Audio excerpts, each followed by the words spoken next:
a black and white surveillance still from a bank security camera. The Sunset District of San Francisco. The morning of April 15, 1974. 5 figures in dark coats stand inside a Hibernia bank branch on Noriega Street. The third figure from the camera wears a dark beret and holds an M1 carbine across her body. She is 19 years old. I have gone back to this photograph more often than I can explain. Her name is Patricia Campbell Hearst. She is the granddaughter of William Randolph Hearst, who built the largest newspaper and magazine empire the United States had ever seen, and who became, in Orson Welles' hands, the model for Citizen Kane. 70 days before a security camera recorded her holding that carbine, she was a sophomore at UC Berkeley studying art history, engaged to be married, living in a rented apartment in a quiet part of Berkeley. 70 days before this photograph, 3 strangers broke down her door. Consider what is known. On the evening of February 4, 1974, armed members of a group calling itself the Symbionese Liberation Army beat her fiancé with a wine bottle and carried her out of her apartment in the trunk of a stolen car. 70 days later, she was robbing a bank with them. By every account, the surveillance footage and the witnesses on the floor could support, of her own apparent volition, under the name Tanya. 1 month after the robbery, she watched 6 of her captors burn to death on live television from a motel room, while 400 Los Angeles police officers surrounded a single house. She spent the next 16 months as a fugitive. She was a getaway driver at a robbery in which a mother of 4 was shot dead. And when the FBI finally arrested her, she gave her occupation as urban guerrilla and raised a clenched fist for the camera. Her lawyer was F. Lee Bailey. Her psychiatric experts were the Department of Psychiatry at UCLA, the Yale professor who had written the post-war textbook on coercive persuasion, and the Berkeley psychologist who pioneered the clinical study of cults. None of them charged a fee. On the witness stand, she invoked the Fifth Amendment 42 times. She was convicted, sentenced to 7 years, and served about 22 months. One president commuted her sentence. A second president pardoned her on his last day in office, in the same batch of pardons as the fugitive financier Mark Rich. And she is, by every public account, fine. She married one of her bodyguards. She lives in Connecticut. In 2015, her dog won its group at the Westminster Kennel Club Dog Show. These facts are in the public record. They are also not the strangest part of the story. This is the story of how the granddaughter of America's first newspaper baron was kidnapped at 19, photographed robbing a bank with her captors at 20, convicted of armed bank robbery at 22, and pardoned by a sitting president at 46. It is also the story of what the same federal case file produced for the people standing next to her in that photograph, none of whom were named Hearst. I want to start with the photograph. Chapter 1. The photograph exists because the Hibernia Bank, like every bank, kept a camera running over its lobby. At approximately 9:45 on the morning of April 15, 1974, 5 members of the Symbionese Liberation Army entered the Sunset District branch at 1450 Noriega Street. Donald DeFreeze went over the railing toward the tellers. 2 of the women, Nancy Ling Perry and Patricia Soltysik, covered the floor. A 5th member, Camilla Hall, waited in the getaway car, and near the center of the frame, holding an M1 carbine and announcing her own name to the customers lying on the tile, was Patricia Hearst. She told the bank she was Tanya. She told them she was Patricia Hearst. By the accounts of the people on the floor, she said both. She wanted to be recognized. The whole point of the exercise was that she be recognized. The robbery took less than 4 minutes. The group left with $10,692.51. On the way out, 2 bystanders were shot and wounded. By the FBI's account, both survived. There is a small irony in the choice of bank, the kind of irony this story produces over and over. The Hibernia Bank had been founded generations earlier by the family of one of Patricia Hearst's own childhood friends. Decades later, a member of that same family would sit on a committee urging the President of the United States to grant her clemency for robbing it. But that is the end of the story, and we are at the beginning. The money was almost beside the point. The SLA did not rob the Hibernia Bank because it needed $10,000, though it did need the money and spent it within weeks on rent and vehicles.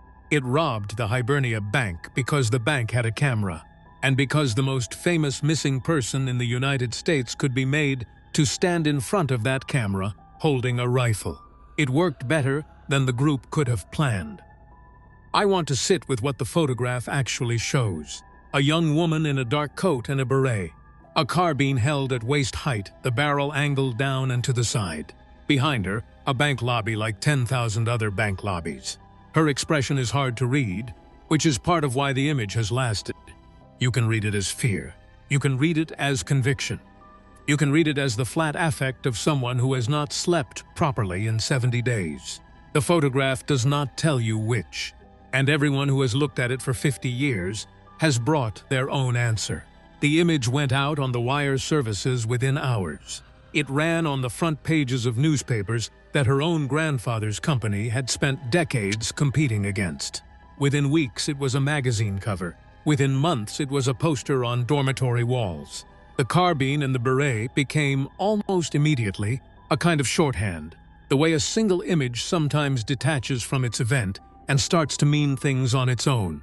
The girl on the surveillance camera was no longer only a kidnapping victim. She was a photograph, and the photograph said something the kidnapping alone had not.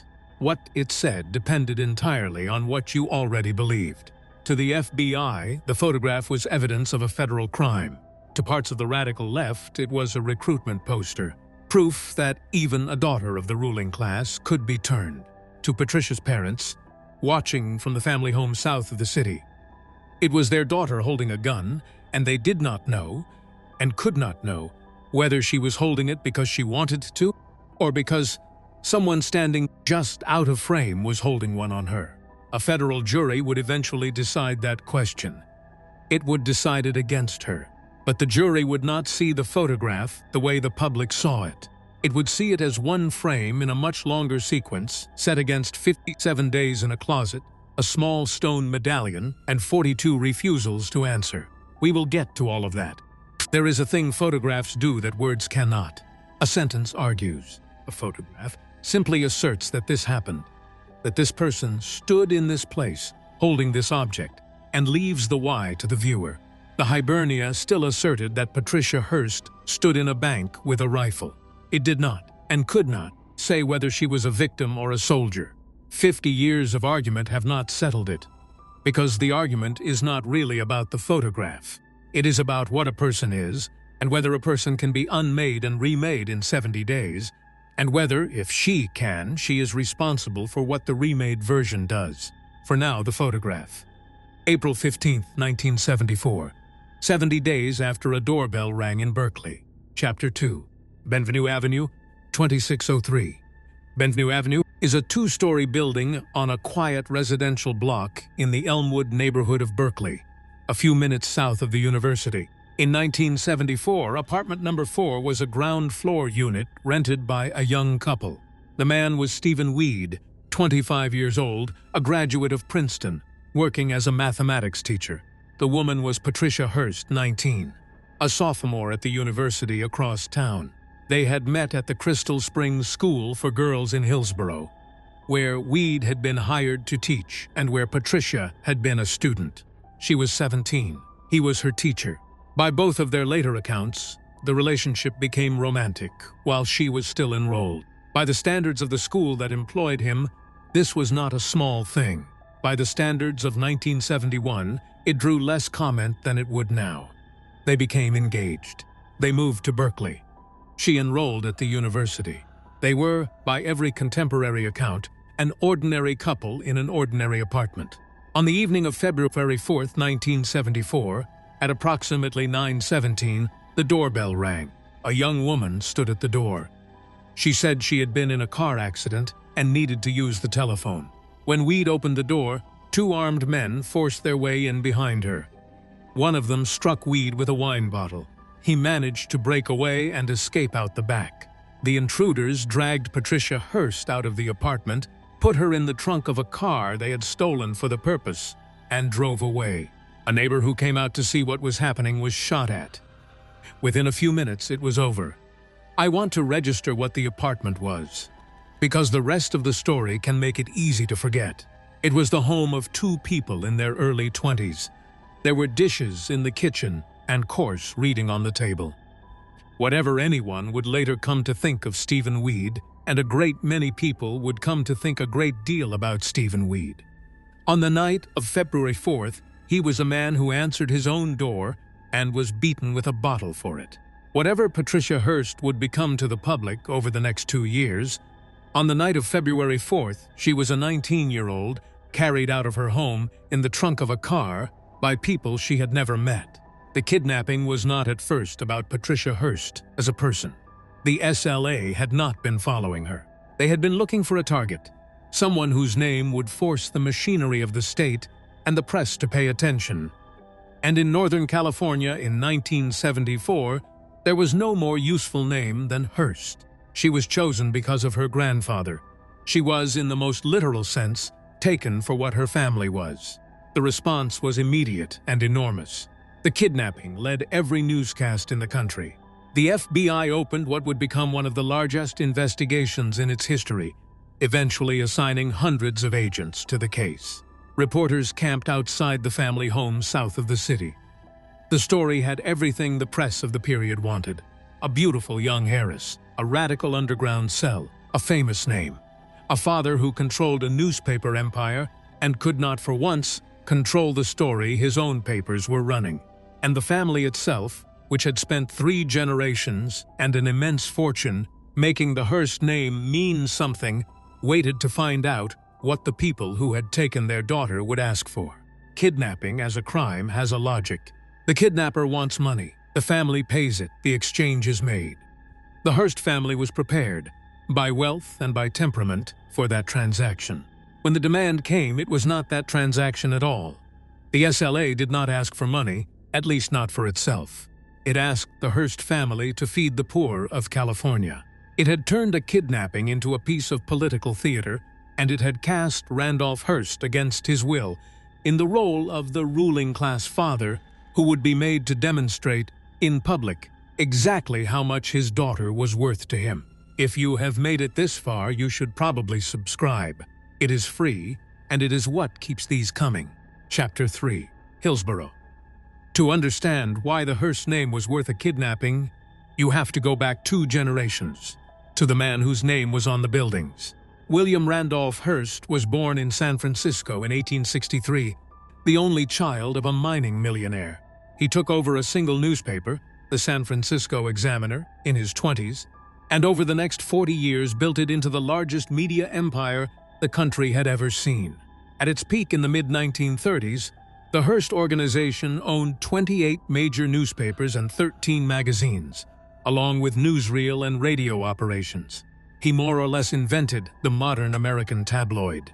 He was widely blamed for helping push the country into war with Spain to sell papers. He built a castle on a hill above the Pacific at San Simeon with 38 bedrooms in the main house alone, and filled it with European art bought by the crate. When Orson Welles wanted a figure to stand for the American magnate, whose money had bought him everything except the one thing he wanted, he chose Hearst. And Hearst spent heavily and unsuccessfully trying to bury the film. When he died in 1951, his estate was valued at around $200 million, something close to $2.2 billion in today's money. His son, Randolph Apperson Hearst, Patricia's father, inherited a share of the empire and the running of its San Francisco flagship. By 1974, he was president and editor of the San Francisco Examiner and chairman of the board of the Hearst Corporation. His personal fortune would later be estimated near $1.8 billion, placing him on the Forbes 400. Patricia's mother, Catherine Wood Campbell Hearst, was a conservative Catholic Republican who served for 20 years on the Board of Regents of the University of California. Catherine Hearst is worth slowing down on because she is the hinge between the 2 halves of this story. As a regent, she had supported restrictions on who could speak on University of California campuses, and she had advocated for the removal of a young communist philosophy lecturer named Angela Davis from a teaching post at UCLA. Davis was, in 1970, charged with murder and kidnapping in connection with a courthouse takeover she had not personally taken part in, tried, and acquitted. She had been defended by an international solidarity campaign. Hold the two women side by side.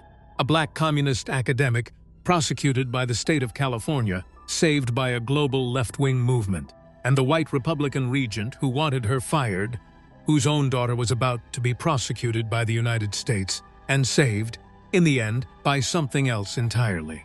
We will come back to both of them. This is the family Patricia Hearst was born into in 1954, the third of 5 daughters. She grew up in Hillsborough, an enclave of large houses on the peninsula south of San Francisco, where most of the homes sat behind gates. She went to private schools, Crystal Springs in Hillsborough, Santa Catalina in Monterey, a year at Menlo College before she transferred to Berkeley. To the south, the family had Hearst Castle, by then being handed over to the state of California as a museum, and the 82,000-acre ranch that surrounded it. The distance between two addresses is worth holding. Hillsborough sits on the peninsula south of the city. Berkeley sits across the bay to the east. The two are a long drive and an entire world apart. Patricia Hearst had moved, in the ordinary way of a 19-year-old, from the first to the second. She had a fiancé her parents were not enthusiastic about, an art history major, and a rented apartment in a college town. It was, by the standards of the family she came from, a small rebellion. A daughter living with a boyfriend in Berkeley. It was the kind of thing that would have been the most interesting fact about her life, if her life had been allowed to stay that small. It was not allowed to stay that small.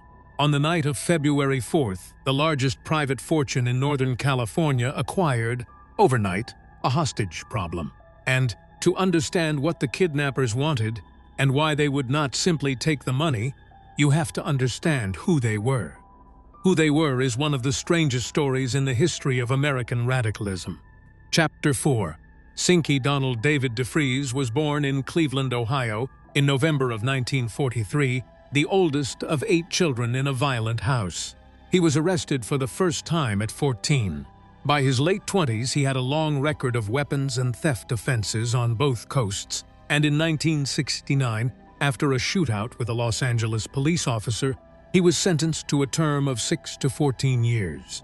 He served part of it at the California Medical Facility at Vacaville, then was transferred to Soledad. On March 5, 1973, he was assigned to a boiler room that sat outside the prison's perimeter fence. He walked away. The state of California, which had built an elaborate apparatus to keep men like Donald DeFries inside, had assigned him to a work detail on the wrong side of the wall, and he simply left. He made his way to the Bay Area, where he was taken in by a network of radical students and former students who had been visiting California prisons through a Black Cultural Association program at Vacaville. To understand how a program like that existed, you have to understand the moment. In August of 1971, the black radical author and prisoner George Jackson had been shot and killed at San Quentin. His death had turned a generation of Bay Area activists toward the cause of black prisoners, and the prisons had opened their doors, a little, to outside visitors who came to tutor and to talk politics. The program at Vacaville was one of these. It was meant to educate inmates. By 1973, some of the people drawn into its orbit were ready to do more than educate. DeFries, the escaped convict, with a gift for a certain kind of rhetoric, became their leader. He took a new name, Sinky Montum, after a leader of a 19th-century slave ship revolt. He gave the group a name as well, the Symbionese Liberation Army, from symbiosis, the idea of unlike bodies living as one. The group adopted a 7-headed cobra as its emblem and a slogan about death to the fascist insect that preys upon the life of the people. The rhetoric was enormous. The organization behind it was almost nothing. Here is the entire army: Donald DeFries, an escaped convict; Patricia Soltysik, a co-founder who had been close to DeFries; Nancy Ling Perry, a co-theorist of the group; Camilla Hall, a Berkeley artist; William and Emily Heiress, a married couple from Indiana, both graduates of Indiana University; Angela Atwood, a former Indiana University drama student; William Wolfe, the son of a doctor. At its founding, the Symbionese Liberation Army had 8 members. Most of them were white, college-educated, and from comfortable families. Their field marshal was the only black member, and the only one who had ever been to prison. They had no base of popular support, no membership beyond their own cell, and a name far grander than any army they could ever field. What it had instead was a willingness to kill, and it established that early. I want to pause on Marcus Foster, because the Foster killing is the fact the rest of the country forgot, and the Bay Area radical left never could. Marcus Foster was the first black superintendent of the Oakland public schools. He had come from Philadelphia, where he had turned around a struggling high school and won a major civic award. In Oakland, he was, by every account, close to the kind of figure a black liberation movement might have claimed as its own. On the night of November 6, 1973, as he walked to his car after a school board meeting, members of the SLA shot him 8 times with hollow point bullets that had been packed with cyanide. His deputy, who was white, was wounded and survived. The SLA had decided Foster was a fascist because they believed he supported a plan to require identification cards for Oakland students. Foster had in fact opposed that plan and withdrawn it. They killed him for a position he did not hold. The black radical movement the SLA claimed to serve was appalled. 2 members of the group, Joseph Ramiro and Russell Little, were arrested for the Foster murder in January of 1974 and would be sentenced to life in prison, which left the Symbionese Liberation Army, 2 months before it took Patty Hearst, as a tiny cell that had just murdered the most prominent black educator in California, lost 2 of its members to arrest, and alienated nearly everyone it claimed to fight for. It needed something large. It needed leverage. It needed, in the cold arithmetic of a group with almost nothing left, a hostage whose name no one in the country could ignore. 30 miles away, in a Berkeley apartment, a 19-year-old was doing her course reading. Hit subscribe if you want the rest of this. It costs nothing and takes a second. Chapter 5. The Closet. By her own sworn account, given under oath at her trial 2 years later, this is what the first weeks were like.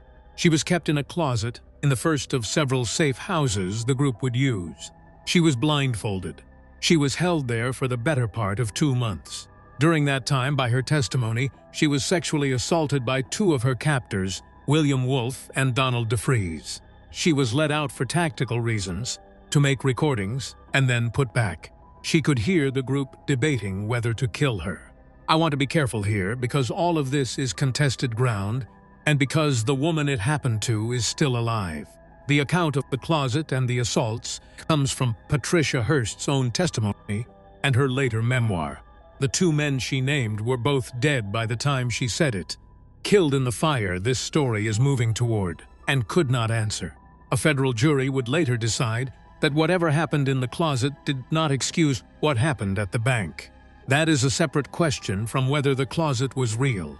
By every account, including the physical evidence of the safe houses, the closet was real. While she was in it, the machinery outside began to move. The SLA communicated through audio tapes, mailed to a Berkeley radio station and broadcast to the public. The first arrived on February 12th. On it, DeFries, in the voice of General Field Marshal Cinque, laid out the group's demand. It was not a ransom in the ordinary sense. The SLA wanted the Hearst family to give away food, $70 worth, to every needy person in the state of California. The cost of such a program was estimated at the time at around $400 million. Randolph Hearst could not do that. No private fortune could. What he could do, and did, was announce a program he called People in Need, funded with a $2 million personal loan and a pledge of $4 million more if his daughter was released. It was an enormous sum of money. It was also measured against the demand that had been made, almost nothing, and the SLA said so. The food distribution began on February 22nd and went badly. At the first site in Oakland, crowds surged, food was thrown from the backs of trucks, and people were hurt. The images that resulted of poor Californians scrambling for groceries pitched into the street went out across the country and satisfied no one. DeFries called the program a mockery and refused to release her. There was a second demand running underneath the first. And it tells you something about how the group thought. Catherine Hearst, Patricia's mother, was up for reappointment to the University of California Board of Regents during the captivity. The SLA let it be known that they would consider her acceptance of the post an act of war against the people and a threat to her daughter's life. Governor Ronald Reagan offered to hold the seat open. Catherine Hearst refused the accommodation and accepted the reappointment anyway.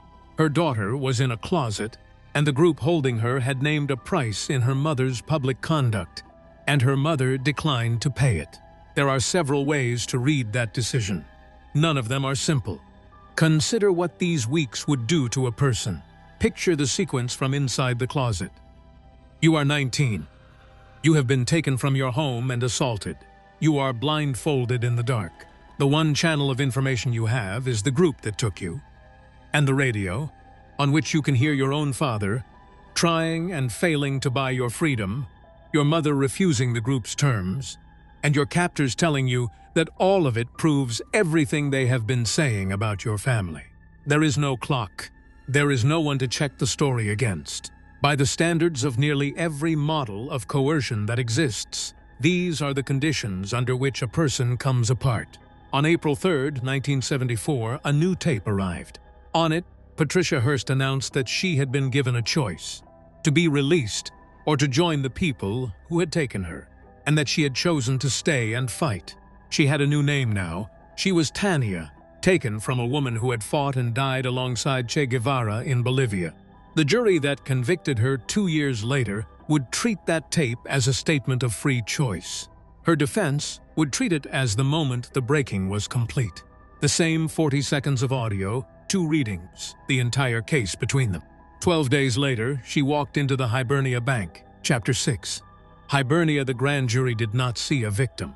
In June of 1974, 2 months after the robbery, a federal grand jury in San Francisco indicted Patricia Hearst for armed bank robbery and for the use of a firearm in the commission of a felony. Whatever had happened in the closet, whatever the photograph did or did not prove, the legal machinery had made its first determination. The kidnapping victim was now a criminal defendant. The most sympathetic missing person in America was a fugitive from a federal warrant, and the people hunting her were no longer only trying to save her. That shift is easy to state and hard to overstate. For the first 4 months, the apparatus of the federal government had been pointed at her rescue. After the indictment, the same apparatus was pointed at her capture. And the difference between being rescued and being captured for someone in her position was the difference between agents who hoped to find her alive and agents who had watched 6 of her associates burn. She was now, in the eyes of the law, one of them. The robbery had taken 4 minutes on the morning of April 15th. But the 4 minutes were never really about the $10,000. The Symbionese Liberation Army had a problem that money could not solve. It had announced on the April 3rd tape that Patricia Hearst had joined them. Announcements are cheap. Anyone can read a statement into a microphone with a gun off camera. What the group needed was proof, an act she could not take back, performed in front of camera, in public, with a weapon in her hands. A bank robbery was the proof. After Hibernia, she could not credibly go home and say she had been forced, because the whole country had watched her hold the rifle. The robbery did not just take money from the bank. It took away her line of retreat. 10 days later, on April 25th, another tape arrived. On it, the voice calling itself Tania did 3 things, and each one drove the wedge deeper. She denounced the man she had been engaged to, Stephen Weed, in the language of the movement, calling him ageist and sexist. She referred to her own parents as pigs, and she said directly that the idea she had been brainwashed was ridiculous, that no one had forced her, that she had chosen this. By every account, the tape was devastating to the people who loved her, because it was her voice, and because she sounded certain. The tape is worth being careful about, because it became the center of the case against her. The prosecution would later play it for the jury as proof of a free and rebellious mind. The defense would argue that a person who has been broken will say, with total conviction, exactly what her captors need her to say, and that the certainty in her voice was not evidence against coercion, but evidence of how complete the coercion had become. Both readings were available. The tape did not settle, which was true. It only made her sound as though she had settled it herself. The public turned. The sympathy curdled. Letters ran against her. In the early weeks, she had been a daughter stolen from her home, and the feeling for her had been close to universal. After Hibernia and the April 25th tape, that was gone. The girl in the beret was no longer obviously a victim. She had become, for a great many Americans, the spoiled heiress who had thrown in with terrorists. And for a smaller number, a revolutionary hero. Almost no one held the third possibility, which was that both of those readings were too clean, and that the truth was harder than either. Through that summer, the persona hardened. In the communiques that followed, the voice was consistently Tanya, never Patricia, and the writings grew more fluent in the group's politics, more assured in their contempt for the world she had come from. To the people reading them in 1974, the fluency looked like proof. A genuine captive, they reasoned, would slip, would signal, would find some way to say, "Help me." This voice never did.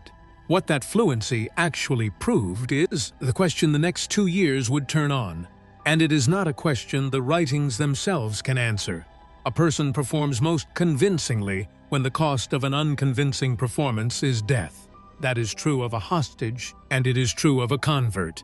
And from the outside, the two can produce the same paragraph. By every account that survives, the group did not slow down. Through the spring of 1974, the SLA moved between safe houses in the Bay Area and then made a decision that would destroy most of it. It went south to Los Angeles, a city where it had no contacts and no safe houses, and where it did not know it was walking into the last month of its own existence. Subscribing is how stories like this keep showing up in your feed. It is free. Chapter 7. East 54th Street. The end began with a shoplifting arrest. On the afternoon of May 16, 1974, 3 members of the SLA pulled up outside Mel's Sporting Goods in Inglewood, in suburban Los Angeles. William Heiress went inside to buy supplies. He was caught trying to shoplift a small item, and as a store employee confronted him, a .38 caliber pistol slipped from his waistband.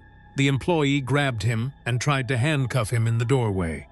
Emily Heiress was with him, and across the street, in a van, sat Patricia Hearst, an automatic carbine across her lap. What she did next was, by the reckoning of the jury that would later judge her, the single most damaging thing she did in 19 months. She raised the carbine and emptied the magazine, firing across a public street into the front of the store to cover the Harrises. No one was holding a gun on her. She was alone in the van. The doors were not locked. She could have driven away or done nothing, and no one in the SLA would have known until it was too late to stop her. Instead, she laid down covering fire for the 2 people closest to her in the group, and the Harrises broke free and ran to the van, and the 3 of them fled together. They abandoned the van a short distance away and took a car at gunpoint from an 18-year-old named Tom Matthews, whom they held for about 12 hours before letting him go. What Patricia Hearst said to Tom Matthews during those hours would come back at her trial. For now, it's enough to say that the 3 of them spent the night moving around Los Angeles, and that this is the reason they were not in the house on 54th Street the next day, because the police had found the house. The Mel's incident had given the FBI and the LAPD the thread they needed. By the morning of May 17th, they had traced the rest of the cell to a small rented house at 1466 East 54th Street, in South Central Los Angeles. 6 members of the SLA were inside: Donald DeFries, Nancy Ling Perry, Patricia Soltysik, Camilla Hall, Angela Atwood, William Wolfe. What followed was, at the time, one of the largest police firefights in American history. Roughly 400 officers surrounded the house, drawn from the LAPD, the FBI, the California Highway Patrol, the county sheriff, and the fire department, under the command of an LAPD captain. It was carried live. For the first time, an American television audience watched a police siege unfold in real time on the afternoon news with helicopters overhead. The shooting started in the early afternoon and went on for close to 2 hours. Tear gas canisters fired into the house set it on fire. The 6 people inside did not come out. Some died of gunshot wounds, some died of smoke and fire. DeFries, by the coroner's account, shot himself as the house burned. By the end of the afternoon, the house at 1466 East 54th Street was a smoking foundation, and 6 of the 8 people who had founded the Symbionese Liberation Army were dead. I want to sit with the arithmetic because it has been argued over ever since. The press at the time reported that more than 9,000 rounds were fired in all. The dispute, then, now is over how many came from inside the house. The official police account put the number from the SLA in the thousands. An independent investigator, who later reviewed the physical evidence for the family of one of the dead, estimated that the people inside had fired no more than about 100. That gap is the entire question, because it is the difference between a gun battle and an execution carried out on live television. The answer is not recoverable from the physical record now. The question has never gone away. Patricia Hearst was not in the house. She watched it burn on a motel television in Anaheim with William and Emily Heiress, the 3 of them in a rented room a few miles from Disneyland, watching the rest of their group die on the same broadcast the whole country was watching. By her later account, she believed she was watching her own future. The people who had taken her, assaulted her, converted her, and made her a criminal were burning to death on the screen, and she was now bound to the 2 survivors by the only thing the 3 of them had left, which was the certainty that the same end was waiting for them. There were people barely older than Patricia Hearst in that house. The oldest of the 6 was 30. By the standards of the army it called itself, the SLA had just lost most of its soldiers. By the standards of any other measure, 6 young people had burned to death in a rented bungalow in front of a live audience, and the 3 who were left were now running for the same finish. Chapter 8. Wendy Masako Yoshimura, was born in 1943 in the Manzanar War Relocation Center, the camp in the California desert where the United States government held Japanese-American families during the Second World War. She grew up to be an artist in Berkeley, and by the early 1970s she was a political fugitive, wanted on charges connected to a Berkeley garage that police had found packed with explosives. She had been living underground for 2 years when the surviving remnant of the Symbionese Liberation Army needed somewhere to disappear. She helped them do it. After the fire in Los Angeles, the 3 survivors, Patricia Hearst and William and Emily Heiress, made their way north and then east, helped across the country by a sports activist named Jack Scott, who hid them for a time on a farm in rural Pennsylvania. This is the period the public record is thinnest on, and the period Patricia Hearst has said the least about in the decades since. For most of a year she lived in farmhouses and apartments in Pennsylvania, and then back in California, with no closet, no blindfold, and no gun held to her head. The people who sheltered them in those months were not the Symbionese Liberation Army, which had effectively ceased to exist in the fire. They were a loose and shifting network of the radical underground, sympathizers willing to drive a fugitive across a state line or rent an apartment under a false name. It was, by the standards of the FBI's effort against them, an astonishingly thin thread, and yet for more than a year it held. One of the largest manhunts the Bureau had ever mounted could not find a famous heiress traveling under invented names in borrowed cars, in part because the people who might have turned her in were the same people who believed, rightly or not, that turning her in meant handing her to the agency that had presided over the fire. What those 16 months looked like is the hardest part of the story to fit into either of the easy versions. The kidnapping victim version has trouble with them, because a kidnapping victim given a year of unguarded days tends to leave, and she did not. The willing revolutionary version has trouble with them too, because a committed soldier does not usually spend the year baking bread on a farm and drifting, which by several accounts is closer to what the year actually was. She was not chained up. She was also, by her own account, certain that if she walked into a police station she would be killed, either by the police who had just burned 6 of her associates alive on television, or by the 2 associates she was now living with. On the evidence of the previous May, both of those fears were reasonable.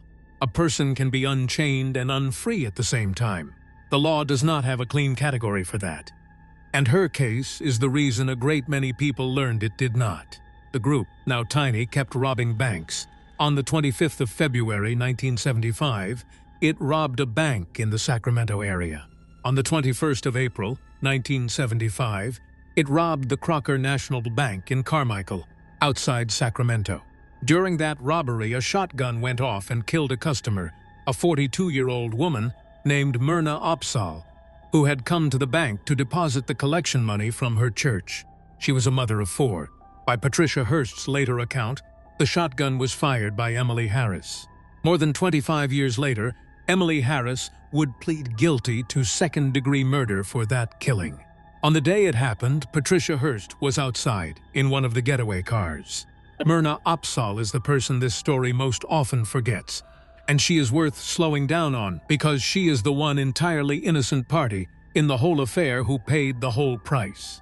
She was not a radical or a Hearst or a police officer. She was depositing church money on a Monday morning. The robbery that killed her did not make the iconic photograph, did not produce a famous trial, and did not end in a presidential pardon. It produced a dead woman and, a quarter of a century later, a set of guilty pleas. On September 18, 1975, the running ended. The FBI located Patricia Hearst and Wendy Yoshimura in a second-floor apartment at 625 Moore Street in San Francisco. The Harrises were arrested a few miles away the same day. There was no shootout this time, no fire, no 400 officers. 2 agents knocked, and it was over. At the booking that followed, Patricia Hearst was asked her occupation. She gave it as urban guerrilla. Asked her affiliation, she named the Symbionese Liberation Army. For the camera, she raised a clenched fist over her head and smiled. She was 21 years old. After her conviction, her bail would be set at $1.5 million, and her father would post it. She had been gone, in one form or another, for 19 months. Her family retained F. Lee Bailey. If you are still watching, you are who I make these for. Subscribe and I will keep making them. Chapter 9. Bailey, a low-effect zombie. That was, in substance, how the clinical psychologist Margaret Singer described Patricia Hearst when she examined her in the fall of 1975, shortly after the arrest. Singer found that the young woman's measured intelligence had dropped sharply from where it had been before the kidnapping, and that the person in front of her was flattened, blunted, and not fully present. It was the assessment of a defense expert, and it became the spine of the case that F. Lee Bailey built. Bailey was, in 1976, the most famous criminal defense lawyer in the United States. He had defended the physician Sam Shepard and the man known as the Boston Strangler. He took the Hearst case and built it around a single argument. Everything Patricia Hearst had done from the closet onward, including the Hibernia robbery, was the product of coercive persuasion, of brainwashing, and she had acted throughout under a genuine and immediate fear for her life. To make that argument, he assembled an extraordinary bench of experts, and not one of them charged a fee. The chairman of the Department of Psychiatry at UCLA examined her and called her a classic case of coercive persuasion. A Yale psychiatrist who had written the foundational post-war study of thought reform, built on the experience of prisoners of war, interviewed her for about 15 hours and concluded that she met every criterion of a coerced prisoner. Margaret Singer from Berkeley supplied the clinical assessment. A hypnosis specialist from the University of Pennsylvania rounded out the group. This was, by any measure, close to the most distinguished psychiatric defense ever assembled for a single American defendant, and it was donated. The prosecution had its own psychiatrists, who reached the opposite conclusion. One testified that Hearst was a strong, willful, independent person who had been bored and dissatisfied and in poor contact with her family, and who had joined the SLA by an act of free will. Another called her a rebel in search of a cause. The trial, in the end, came down to a contest between 2 sets of expert witnesses describing the same young woman in opposite terms, and to the judgment of 12 jurors about which set to believe. The judge made 2 rulings that shaped everything that followed.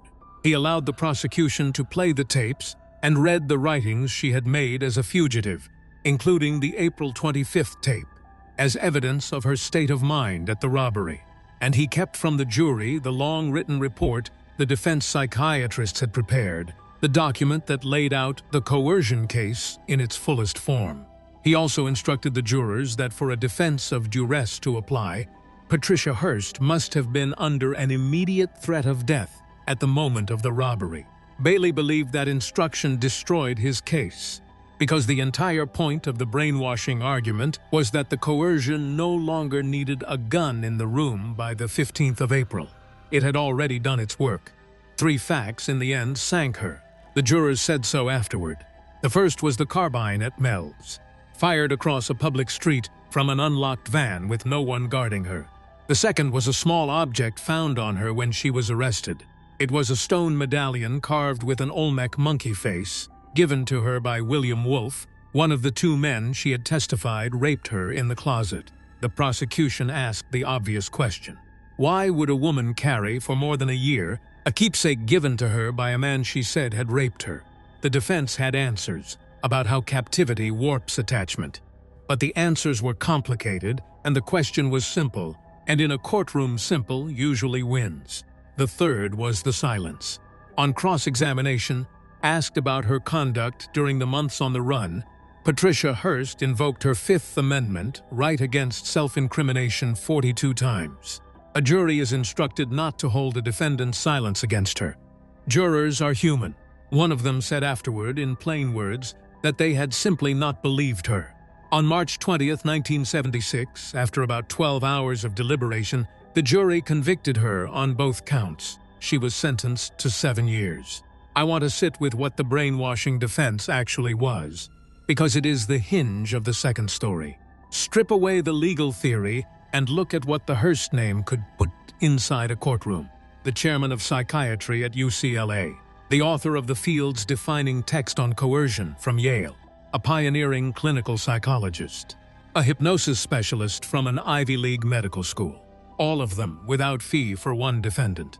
Now picture the same federal charge, armed bank robbery and use of a firearm, brought against a defendant with no name and no money. That defendant gets a public defender and, if she is fortunate, a single court-appointed expert. She does not get 4 of the most eminent psychiatrists in the country donating their time. She does not get $1.5 million in bail and her freedom during the appeal. The brainwashing defense did not save Patricia Hearst, because the jury rejected it. But the machine that built the brainwashing defense was a machine almost no other defendant in America could have assembled. And when the defense failed, 2 more machines were still available. Machines that have nothing to do with juries. In 1978, after the appeals courts declined to overturn her conviction, Patricia Hearst went back to prison. She had served about 22 months when, on February 1, 1979, President Jimmy Carter commuted her sentence to time served, and she walked out. That was the first intervention. The second came 22 years later. On January 20, 2001, his last day in office, President Bill Clinton granted her a full pardon, restoring all of her civil rights. Her name sat on a list of roughly 140 last-day pardons that also included the fugitive financier Mark Rich, whose pardon became a national scandal.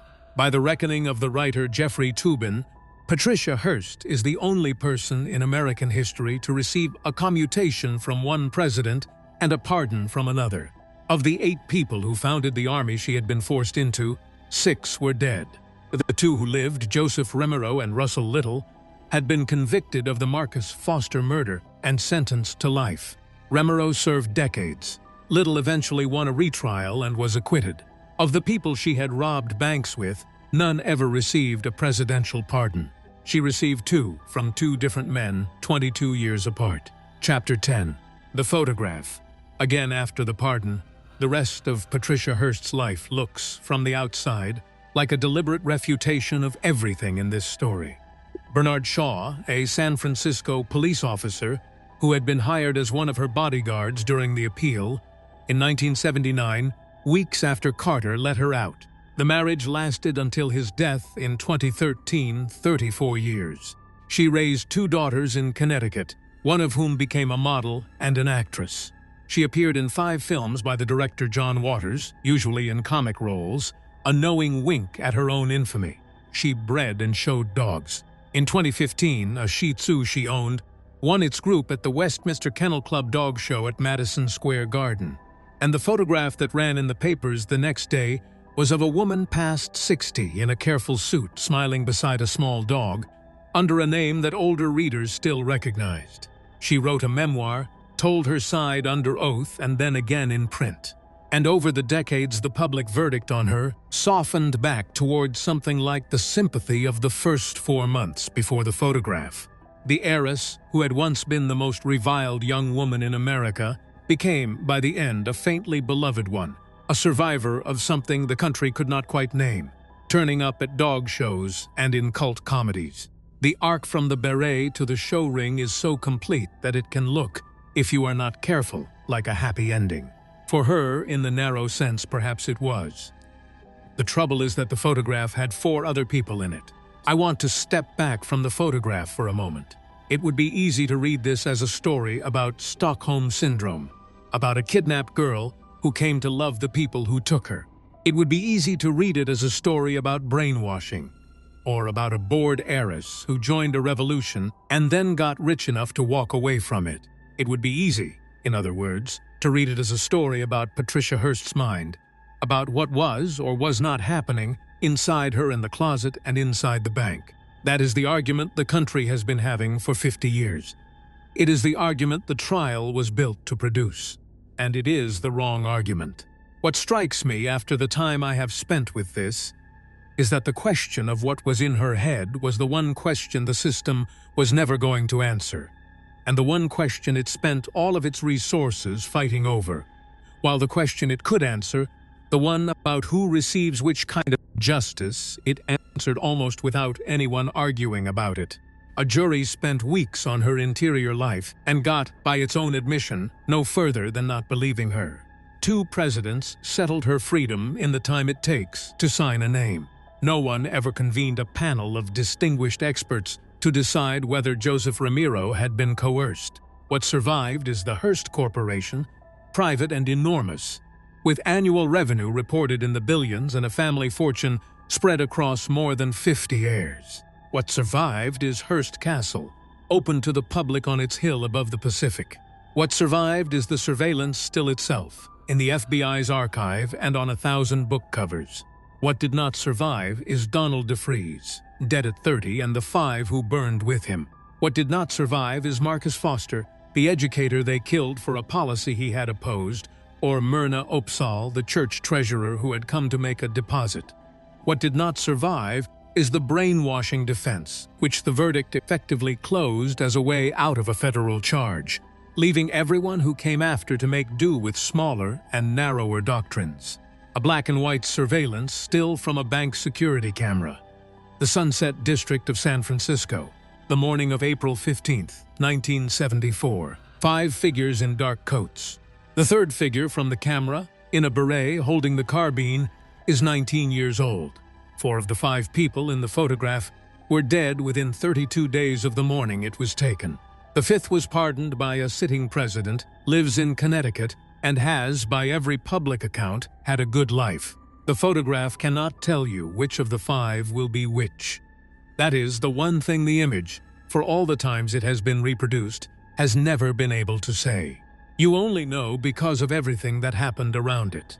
Patricia Campbell Hearst Shaw was pardoned by William Jefferson Clinton on January 20, 2001, the same day Mark Rich was pardoned.